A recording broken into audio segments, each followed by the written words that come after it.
dan berpegang teguhlah kamu dengan tali agama Allah secara semuanya,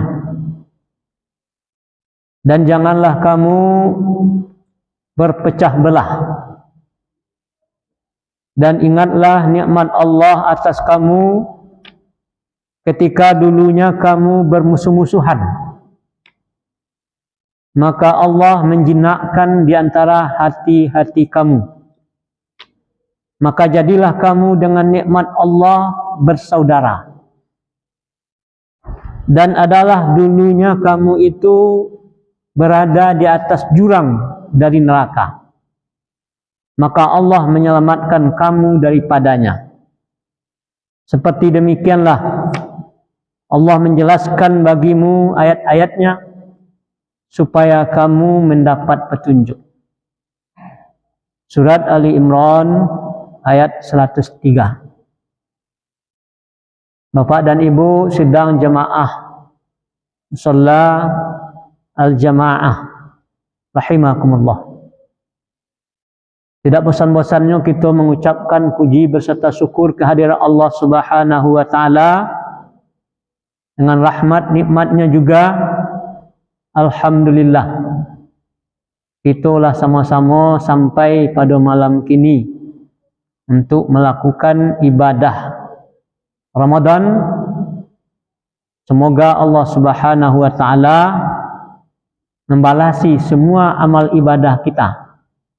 Baik siang harinya kita berpuasa, malam harinya kita idian amal-amalan dalam bulan Ramadan sesuai dengan apa yang disunnahkan Rasulullah sallallahu alaihi wasallam. Man shoma ramadhana imanan wa ihtisaban ghufira lahu ma taqaddama min dzambi. Jo puasanya wak siang hari penuh dengan keimanan dan perhitungan, dijanjikan oleh Rasul sallallahu alaihi wasallam akan diampuni dosa kita yang lalu. Wa man qama ramadhana imanan wa ihtisaban ghufira lahu ma taqaddama min dzambi. Baik itu juga ketika malam hari kita hidupkan malam-malam Ramadan dengan penuh iman dan perhitungan, maka diampuni dosa kita yang telah berlalu. Mudah-mudahan Bapak Ibu kita termasuk orang yang diampuni Allah Subhanahu wa taala.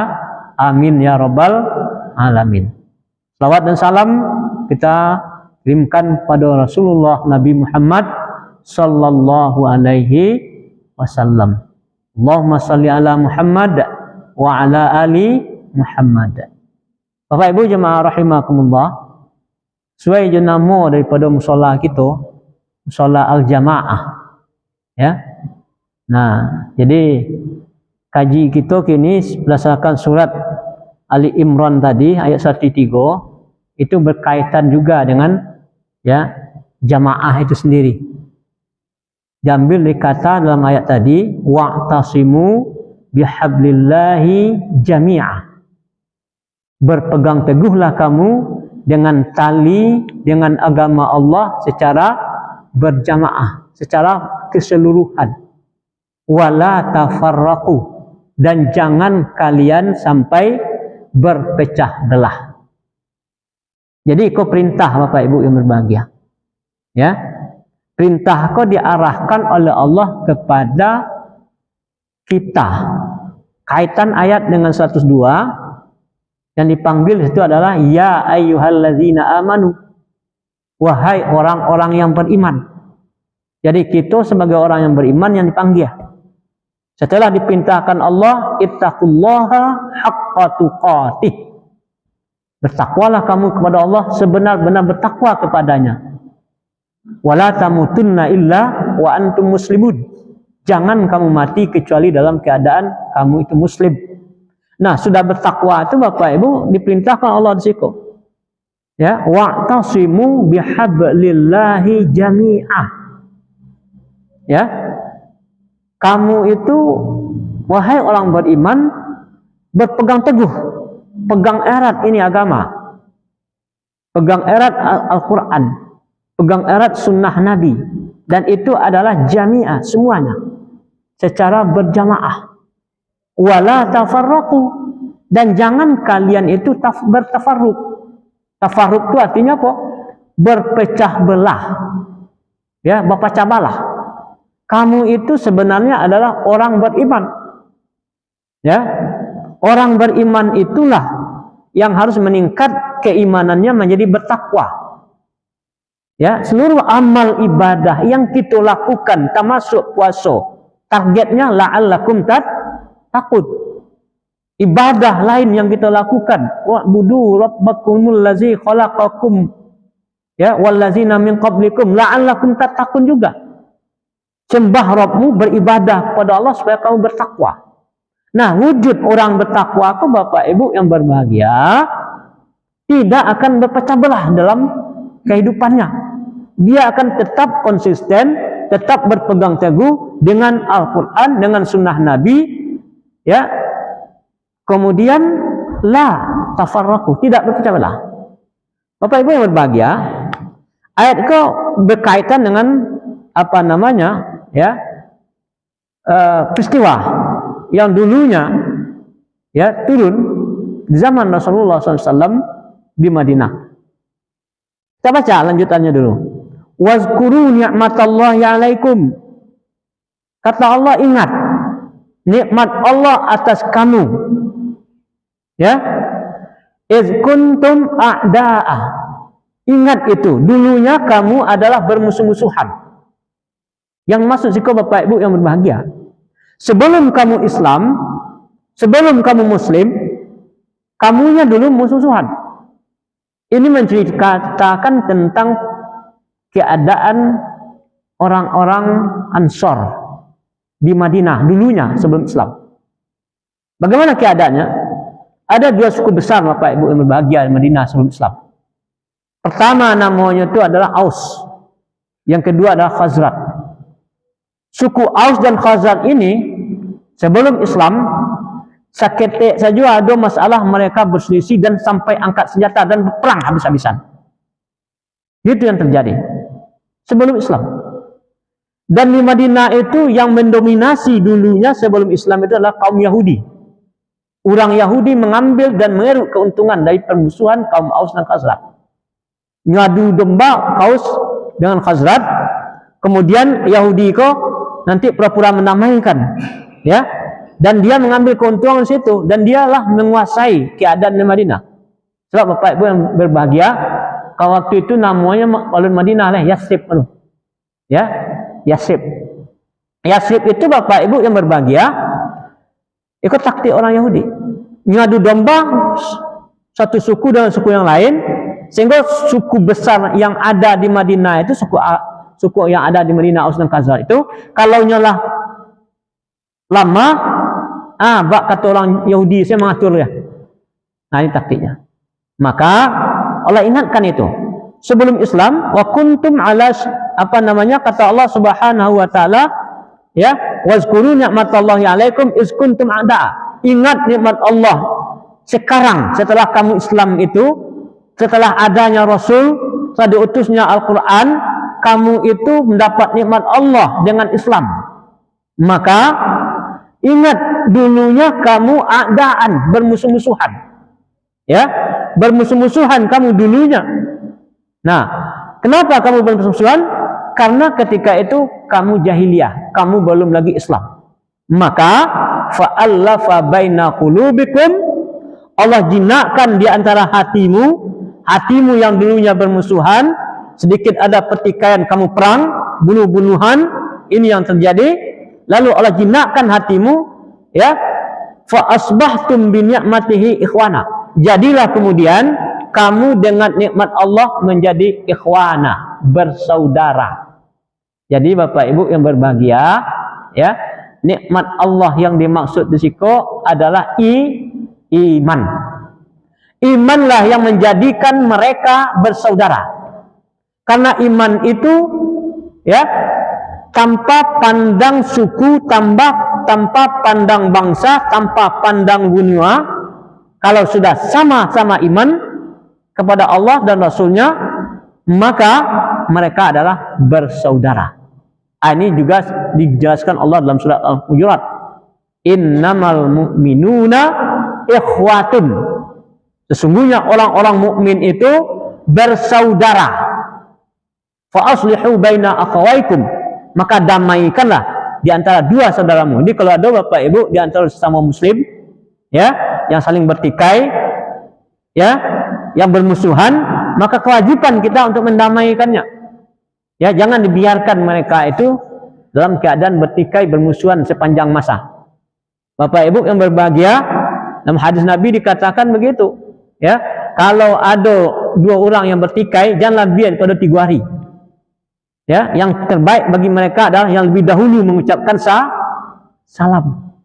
Ini muslim itu bersaudara. Maka itu adalah dengan nikmat Allah.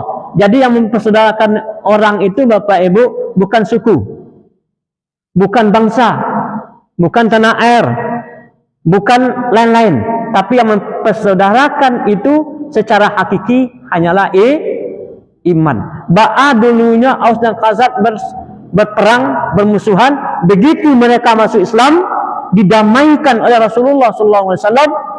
Rasulullah hijrah ke Madinah, dipersaudarakan Aus dan Khazraj itu, mereka kemudian menjadi bangsa yang kuat karena imannya. Nah, itu kuncinya Bapak Ibu yang berbahagia. Selama kita berpegang teguh dengan Al-Quran dan Sunnah Nabi SAW, maka selama itu kita akan menjadi umat yang kuat dan akan dipersaudarakan di atas dasar itu. Oleh sebab itu kata Allah Subhanahu wa taala, diingatkan ini, wa kuntum ala syafa hufratin minan nar. Kalaulah tidak dengan nikmat Allah, kalaulah tidak dengan iman, dulunya itu kamu berada tepi jurang daripada neraka. Pak Ibu, saya takut awak je neraka nak. Ibu, saya takut je neraka. Ikut tepi jurang kau.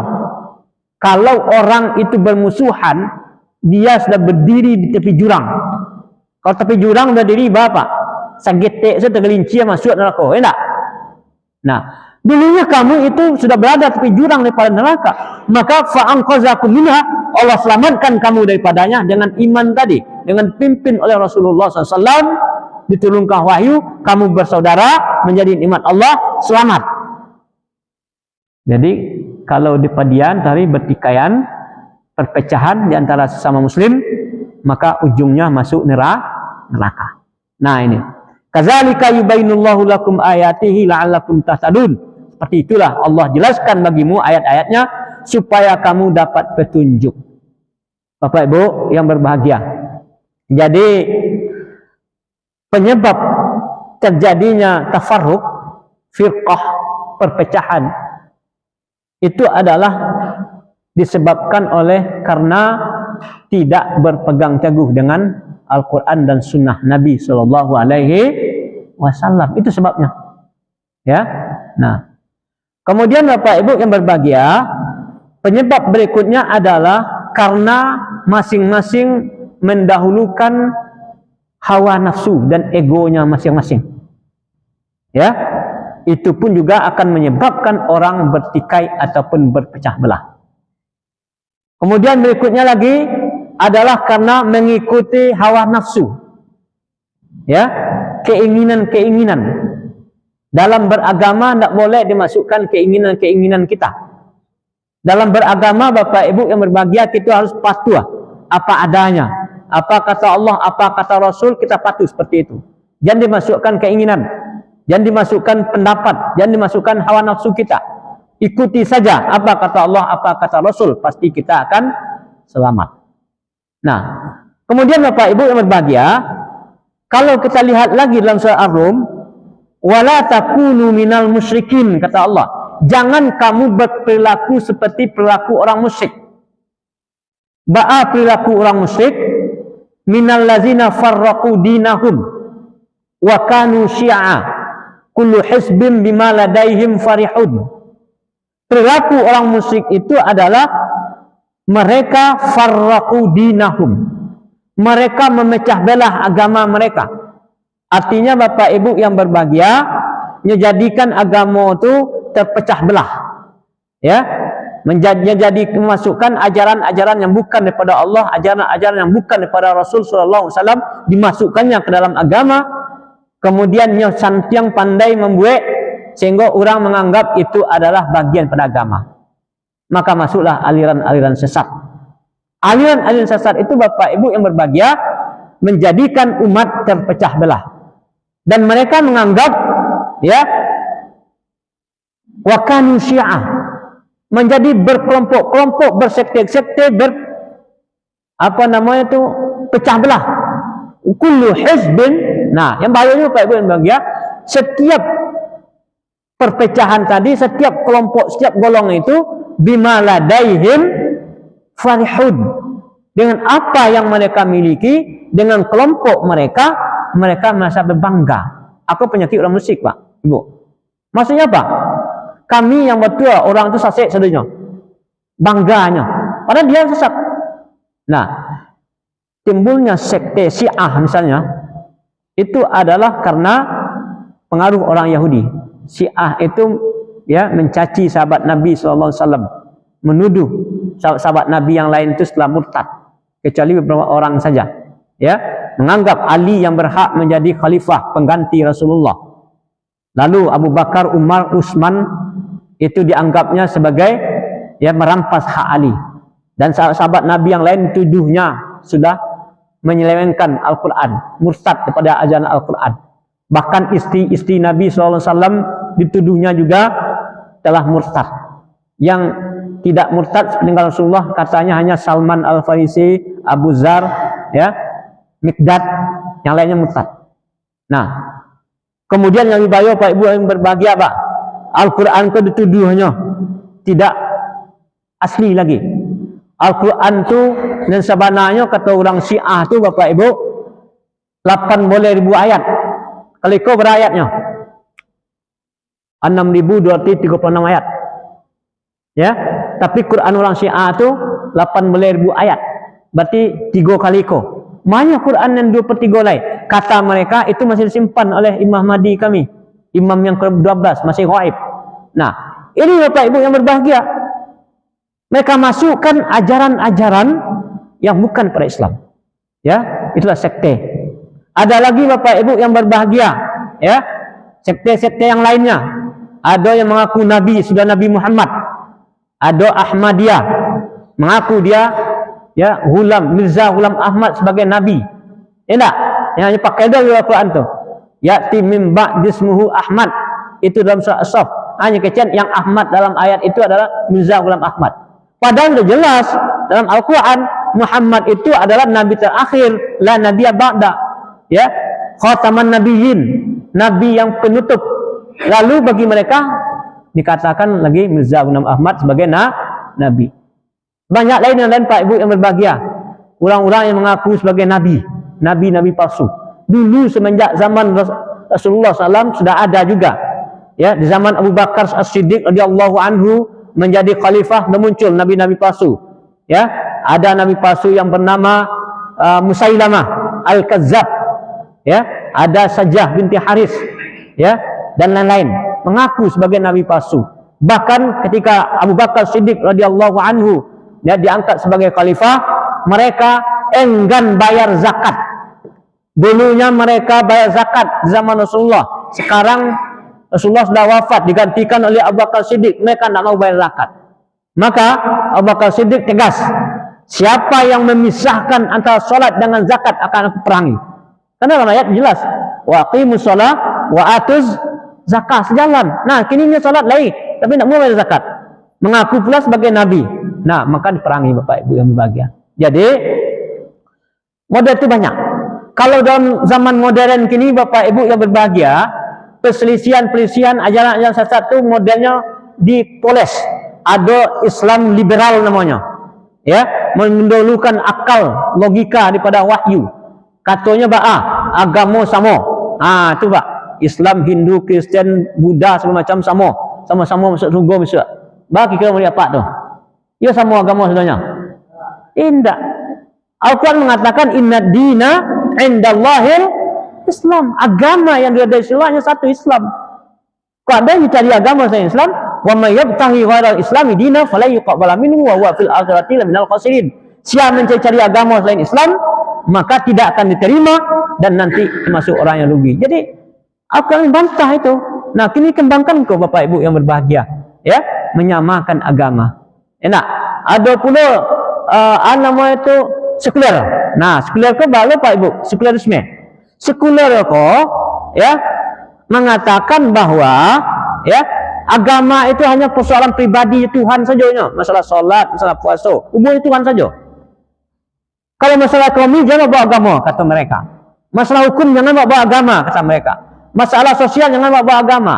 Masalah negara jangan bawa agama. Masalah politik jangan bawa agama. Itu kata mereka. Sehingga akibatnya Bapak Ibu yang berbahagia, ikut ajaran dibawa oleh penjajah dulu. Sehingga umat Islam hanya menganggap agama itu persoalan ibadah khusus, khusus dengan Allah Subhanahu wa taala saja. Ya enggak? Akibatnya ekonomi dikuasainya, negara dikuasainya, hukum dikuasainya oleh orang kafir. Akibatnya itulah yang terjadi Bapak Ibu yang berbahagia. Ini sekte-sekte, ajaran-ajaran menyimpang, firqah. Ada pula Bapak Ibu produk Indonesia. Ini benar menengah, Islam Nusantara. Pak ya. Nah, Islam Nusantara katanya begini, Islam Arab itu beda dengan Islam Indonesia akhirnya. Islam Nusantara. Artinya apa? Islam itu sesuai dengan budaya. Ya mungkin Pak Ibu yang berbahagia. Islam disesuaikan dengan budaya yang ada di Indonesia kok. Banyak budaya. Contoh mereka sih lah. Kok ada kepia. Kepia mo ko sampai. Enak. Apa kok kapal lo ambo mesti ditarah? Temui kepia kok. Bagi Bapak. Kapalo ditarah supaya kopia temue. Tentu tidak pada itu, ya nak. Kapalo itu yang aslinya. Kalau ingin pakai kopia, carilah kopia yang sesuai dengan kapalo. Artinya apa itu? Islam itu sudah jelas sumbernya pada Al-Quran dan hadis Nabi yang turunkan kepada Muhammad ya di Mekah dulu. Ya, lalu disebarkan di seluruh dunia termasuk ke Indonesia. Maka bukan Islam itu harus menyesuaikan diri jo budaya Indonesia, tapi budaya yang tidak sesuai dengan ajaran Islam itulah yang harus disesuaikan dengan ajaran Islam, bukan Islam menyesuaikan jo budaya. Itu model. Kalau Islam disesuaikan jo budaya, sama artinya kapalo yang ditarah. Atau ibu punya telakuang itu sampai ya, sampai telakuang sebetulnya. Lalu kepala ibu tu dikici seketik. Supaya terlakuan tamu. Dan nama ibu. Itu tidak lama lah. Nah, Islam itu sudah jelas dasarnya dari Al-Quran, sudah jelas dasarnya daripada hadis Nabi. Lalu, ya, apapun yang tidak sesuai dengan Al-Quran dan hadis Nabi, itulah yang harus menyesuaikan diri. Bukan Islam yang dirubah-rubah. Itu yang terjadi. Ya, dulu ada pesantren nama Zaitun. Ya enggak? Ya enggak Pak tahun-tahun lalu? Ya enggak? Kok azannya produksi, kok imamnya produksi loh. Kok khatib produksi pula. Kok salat di belakang itu ya belakang imam tu mulia saja, laki-laki bersih. Campur baru saja. Ya enggak? Itu nyebuat cara yang tidak sesuai dengan ajaran agama daripada Al-Quran dan hadis. Ini artinya Bapak Ibu yang berbahagia, inilah yang dimaksud oleh Allah, ya farraqu dinahum. Mereka pecah belah agama mereka. Nah, itu semuanya jangan diikuti. Bapak Ibu yang berbahagia, ya. Selagi mereka kan sudah ada garisan dari Majelis Ulama Indonesia. Kriteria ajaran sasek telah jalan. Ya. Kalau misalnya Tuhannya nabinya sudah Nabi Muhammad lagi. Al-Qur'annya sudah beda. Kiblatnya sudah beda misalnya kan, ya rukun imannya lah lain, rukun Islamnya lah lain. Itu artinya sudah di luar Islam.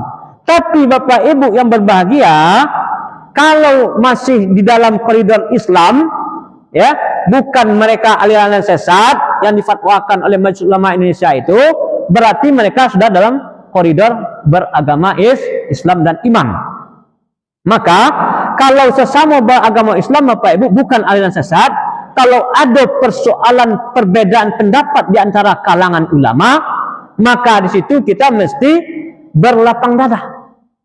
Sebab dulunya Bapak Ibu ada Imam Syafi'i, ada Imam Hanafi, ada Imam Malik, ada Imam Ahmad. Ya, kadang-kadang dalam masalah cabang fikih, cabang maksudnya itu ada sedikit perbedaan. Masing-masing ada punya dalil. Contohnya saja misalnya, ya, ada di antara imam itu yang subuhnya kunut, ada yang tidak kunut. Ya enggak? Nah, lalu Bapak Ibu yang berbahagia, karena masing-masing ada dalilnya, lalu dalam masalah ini mereka saling menghargai.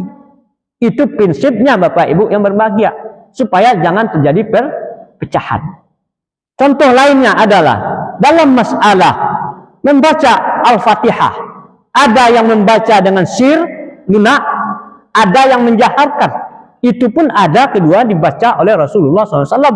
Ya, maka kalau ada yang membaca sir, ada yang membaca jahar, maka tidak boleh pula dipertikaikan. Nah, ini supaya apa? Supaya berlapang dada dalam masalah furu seperti itu. Ya, tapi kalau sasih enggak lah. Kalau lagi dalam segi masalah furu cabang, maka berlapang dadalah dalam persoalan seperti itu. Kalau tidak, Bapak Ibu yang berbahagia, maka akan timbullah perselisihan dan perpecahan di kalangan umat Islam. Ya, Bapak Ibu yang berbahagia, di zaman Rasulullah, ya, ada contoh Bapak Ibu, ya, kata Rasulullah SAW ketika merintahkan, jangan kalian sholat asar kecuali sudah sampai ke Bani Quraisyah. Itu perintah Rasulullah. Lalu sahabat berangkat ke tempat Bani Quraisyah Yahudi tadi. Sampai di situ, ya, ternyata dalam perjalanan Bapak Ibu yang berbahagia, ya, waktu asar itu lampiabi lah. Tadi Rasulullah mengatakan jangan kalian sholat asar kecuali di Bani Quraisyah. Dalam perjalanan, ya, ada yang, ya, artinya lah, lu sampai ke Bani Quraisyah lah, waktu asar langsung. Lalu ada di antara sahabat itu yang daripada tidak melakukan sholat asar, habis waktunya, sholat dia dalam perjalanan. Ya, dan yang lainnya memang tetap dia usahakan sholat dalam perjalanan. Dia di Bani Quraisyah. Kan terjadi perbedaan tuh Pak Ibu. Tapi perbedaan. Ya, kenapa? Sahabat berbeda dalam menafsirkan kata Nabi tadi. Kalian jangan sholat asar kecuali Bani Quraisyah. Ya, nah, lalu Bapak Ibu yang berbahagia, karena ada perbedaan itu, kemudian sampaikan kepada Rasulullah SAW. Lalu apa kata Rasulullah SAW? Ya, kemudian membenarkan keduanya. Dan pengertian apa? Yang dimaksudkan oleh Rasulullah tadi, jangan kalian sholat asar kecuali Bani Quraisyah, itu supaya capek sampai di Bani Quraisyah, bukan supaya tidak sholat asar. Tetapi karena ada penghalang sehingga lambat sampai, ya, jangan ambil sholat asar, tetap juga sholat asar walaupun sampai ke Bani Quraisyah. Kalau tetap sampai di Bani Quraisyah dia sholat asar, habis waktu asar leh.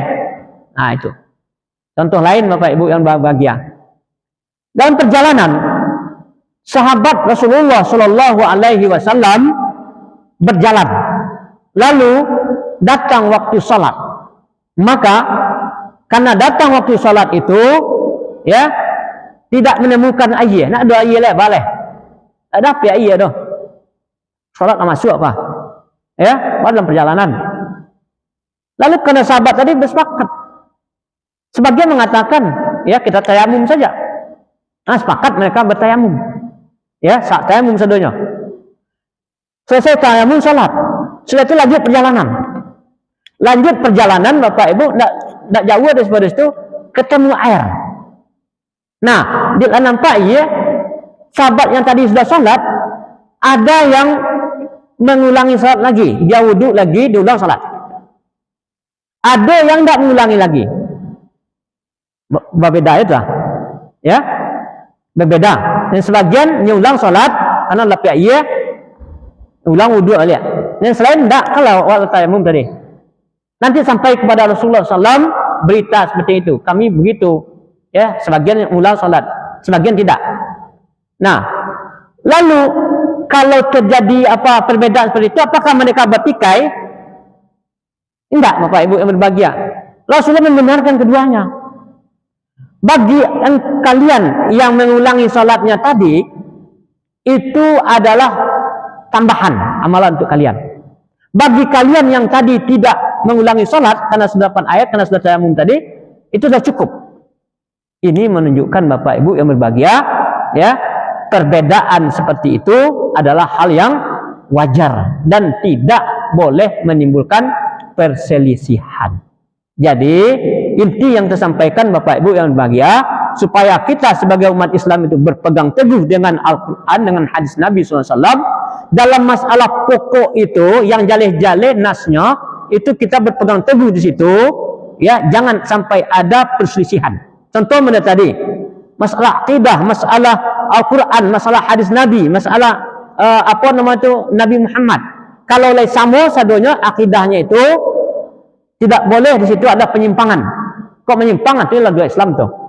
Tapi kalau masalah fikih, masalah furu, masalah cabang, model-model yang tadi itu, ya, maka selagi ada dalilnya masing-masing, maka kita berlapang dada saja.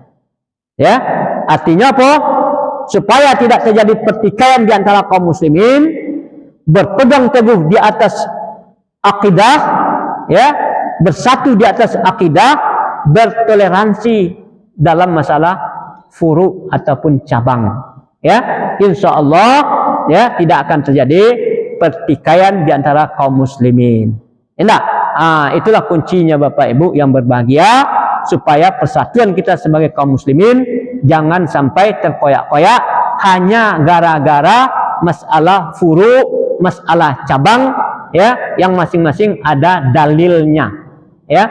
Sebab kadang-kadang ulama A sampai dalil itu kepada mereka, ulama B sampai dalil itu doh, ya. Nah, maka ketika mereka mengamalkan sesuai dengan ilmu yang mereka peroleh itu, kadang-kadang Bapak Ibu dalilnya lain sama, tapi cara istinbat hukumnya, mengambil pelajarannya berbeda itu juga, ya, segi hukumnya. Artinya selagi itu para ulama mujtahid berijtihad, ulama yang berijtihad itu Bapak Ibu yang berbahagia, kalau mereka berijtihad karena dasar-dasar ilmunya sudah cukup lengkap, ya, maka apabila dia berijtihad, ulama itu benar ijtihadnya, dia dapat 2 pahala. Ya, kalau seandainya ijtihadnya salah, tapi dia memang ulama yang berhak berijtihad karena punya ilmu yang mumpuni, salah ijtihadnya, maka tetap dapat 1 pahala berijtihad. Cuma kalau salah Bapak Ibu, tidak perlu diikuti. Ya, begitulah Bapak Ibu yang berbahagia. Jadi kita kembalikan, berpegang teguhlah dengan tali agama Allah dan jangan berpecah belah. Semoga kita sebagai kaum muslimin dilindungi oleh Allah Subhanahu wa taala, menjadi ummatan wahidah, umat yang satu yang berpegang teguh dengan tali agama Allah dan dikuatkan oleh Allah Subhanahu wa taala. Ramadan adalah pemersatu kita untuk bisa menjalankan ketentuan Allah Subhanahu wa taala dan hadis-hadis Nabi sallallahu alaihi wasallam, sehingga kita menjadi umat yang kuat. Dan ingat, yang musuh kita itu jelas orang kafir dan orang munafik. Sesama orang muslim adalah bersaudara. Mudah-mudahan Bapak Ibu, apa yang kita sampaikan ini bermanfaat untuk amba sendiri yang menyampaikan dan untuk kita sadonya. Nastaghfirullahalazim wa natawakkal ilaihi. Salah dan janggal mohon dimaafkan. Subhanakallahumma wa bihamdika asyhadu an la ilaha illa anta astaghfiruka wa atubu ilaik. Billahi taufiq wal hidayah. Assalamualaikum warahmatullahi wabarakatuh.